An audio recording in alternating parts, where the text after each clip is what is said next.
사랑하는 성도 여러분, 오늘도 하나님의 말씀으로 하루를 시작하는 여러분들을 축복합니다. 오늘은 민수기 6장의 말씀을 우리가 함께 읽고 묵상하는 날이죠. 제가 그 가운데서도 6장 22절에서 27절의 말씀을 읽도록 하겠습니다. 여호와께서 모세에게 말씀하여 이르시되 아론과 그의 아들들에게 말하여 이르기를 너희는 이스라엘 자손을 위하여 이렇게 축복하여 이르되 여호와는 내게 복을 주시고 너를 지키시기를 원하며 여호와는 그 얼굴을 내게 비추사 은혜 베푸시기를 원하며 여호와는 그 얼굴을 내게로 향하여 드사 평강 주시기를 원하노라 할지니라. 그들은 이같이 내 이름으로 이스라엘 자손에게 축복할지니 내가 그들에게 복을 주리라. 아멘. 여러분, 새해가 되면 우리가 새해 복 많이 받으세요 이런 인사하지요. 복 받으라는 인사는 우리 한국 사람이나 세계 모든 사람들이나 다 좋아하는 인사인 것 같습니다. 오늘 성경에도 하나님께서 모세를 통해서 아론과 그의 아들들에게 이스라엘 백성들을 이렇게 축복하라 이렇게 말하고 있어요. 그러면 내가 그대로 그들에게 복을 주리라 이렇게 약속하고 있는 것을 보게 됩니다. 여기 보면 복을 주시는 분은 누구십니까?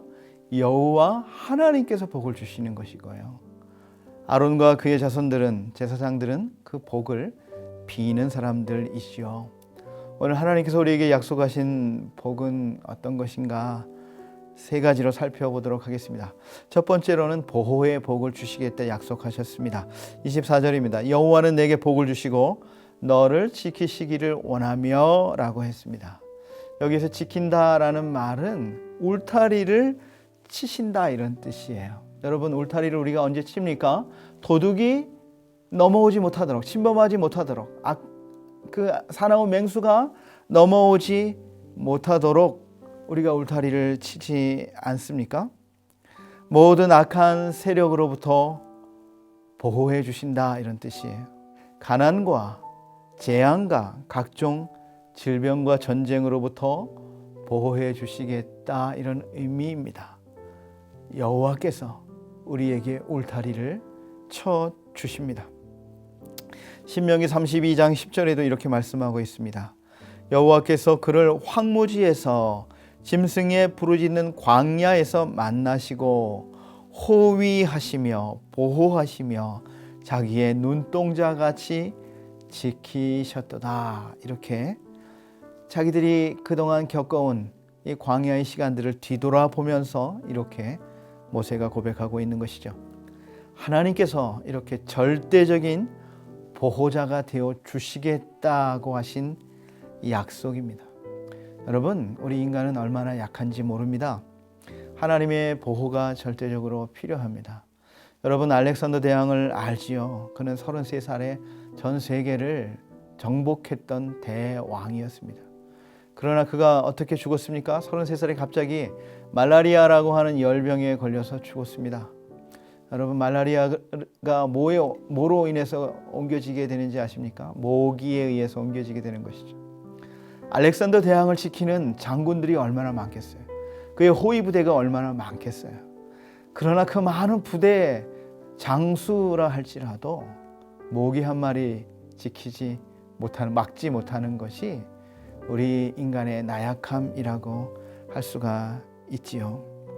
사랑하는 성도 여러분, 저와 여러분이 하나님의 복을 누리기를 원하십니까? 그러면 하나님을 나의 보호자로 삼으시기를 바랍니다. 우리의 인생은 하나님이 지켜주셔야만 됩니다. 하나님만이 우리의 인생의 안전한 울타리입니다. 우리가 아무리 우리 자신의 울타리를 높이 쌓아도 그것이 우리를 영원히 지켜주지 못합니다. 하나님이 우리의 인생의 울타리가 되어주시면 모든 재앙으로부터 우리를 보호하실 뿐만 아니라 사탄의 유혹으로부터 사망의 저주로부터 우리를 보호해 주십니다. 우리의 평생의 삶이 하나님의 보호하심을 받는 안전한 삶이 되시기를 축복드립니다. 두 번째로는 은혜의 복을 주시겠다 약속하셨습니다. 25절입니다. 여호와는 그의 얼굴을 내게 비추사 은혜 베푸시기를 원하며 이렇게 말하고 있습니다. 여기에 나오는 은혜라는 말은 이런 뜻입니다. 받을 자격이 없는 자에게 거저 주시는 선물, 이런 뜻이에요. 특히 하나님은 우리에게 무엇을 은혜로 주셨습니까? 죄악 가운데에서 우리를 구원하셔서 하나님의 자녀, 하나님의 백성이 되게 하셨어요. 이 구원이 은혜다.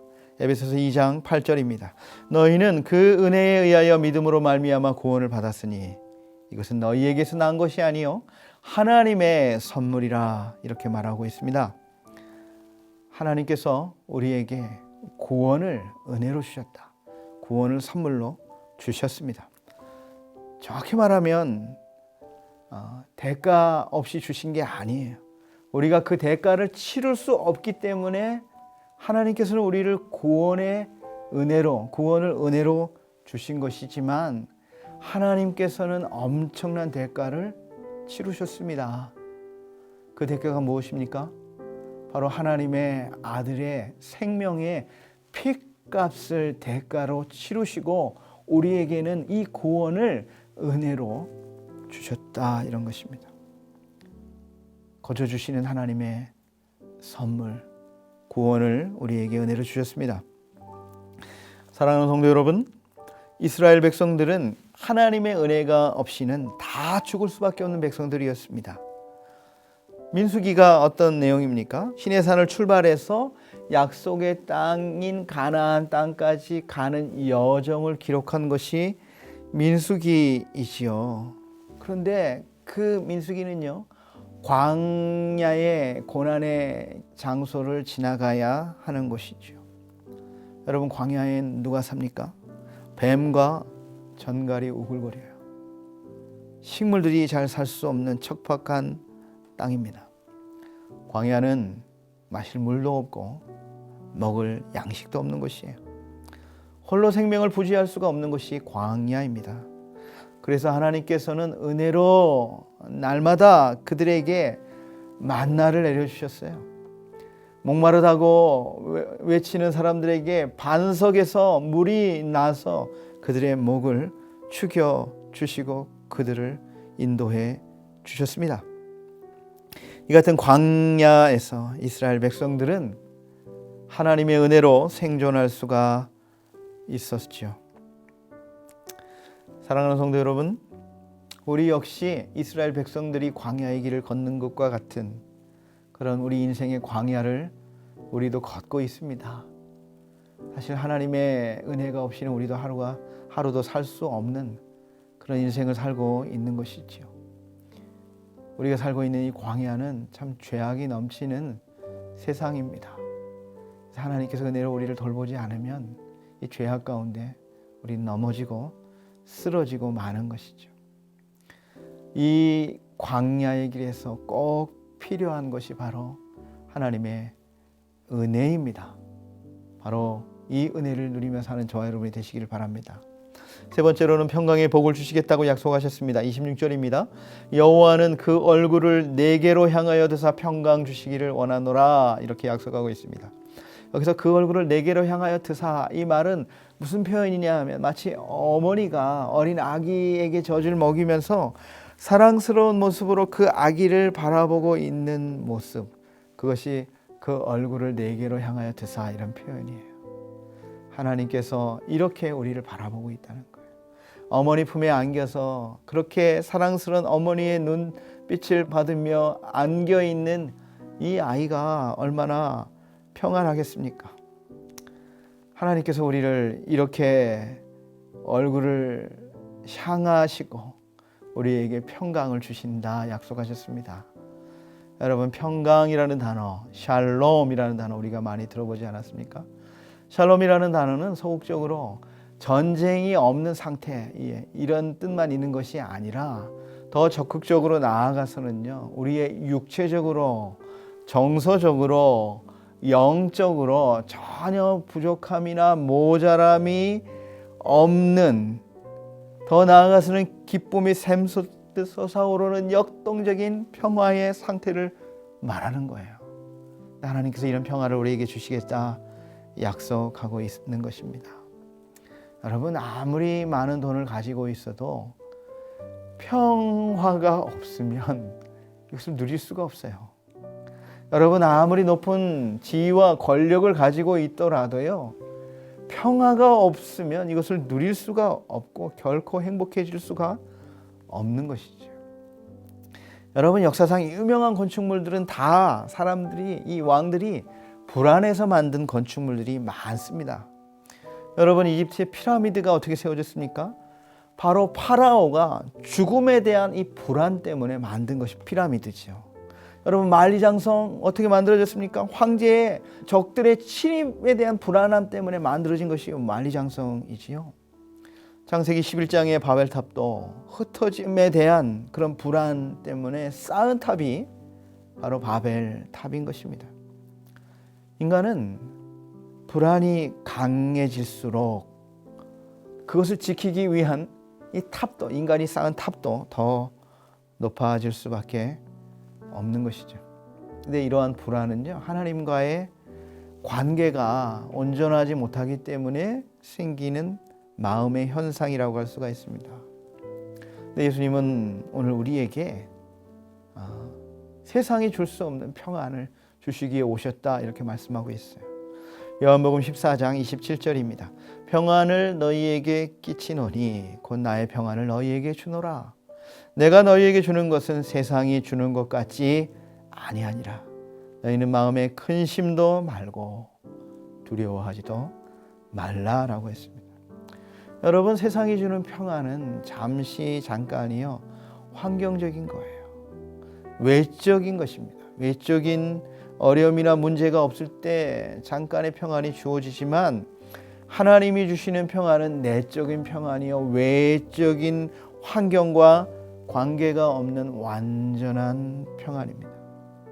외적으로 문제가 많을지라도 이 하나님이 주시는 평안을 누릴 수가 있는 것이죠. 우리 인간이 감당할 수 없는 그런 한계의 상황 속에서도 우리는 하나님이 주시는 완전한 평안을 누릴 수가 있는 것입니다. 주님이 주시는 평안이 우리 안에 가득하면 우리를 괴롭히고 있는 불안도 사라지고 기쁨과 감사가 넘치게 되는 것이죠. 이러한 평안, 예수님을 믿는 하나님의 백성들에게 주신 복이다, 이렇게 말씀하고 있습니다. 사랑하는 성도 여러분, 하나님이 지켜주심이 있을 때에 우리의 영혼이 보호를 받아요. 하나님의 울타리 안에서 우리는 보호를 받고 하나님의 은혜 베푸심을 통해서 우리는 날마다 살아갈 수 있는 것이요, 소망을 가질 수 있는 것이요, 하나님의 평안이 주어질 때에 우리는 이 땅에서 세상이 감당할 수 없는 자유, 은혜를 누리며 살 수 있는 것이지요. 저와 여러분이 이렇게 하나님이 주시고자 하는 이 세 가지 복을 누리며 사는 저와 여러분이 되시기를 주님의 이름으로 축원드립니다. 기도하겠습니다. 하나님 아버지, 우리는 하나님이 주시는 복 없이는 하루도 살 수 없는 존재들임을 고백합니다. 하나님의 보호해 주시는 복, 또한 하나님의 은혜의 복, 또한 하나님의 평강의 복을 우리가 날마다 누리며 살아가는 우리 모두가 되게 하여 주옵소서. 예수님의 이름으로 기도드리옵나이다. 아멘.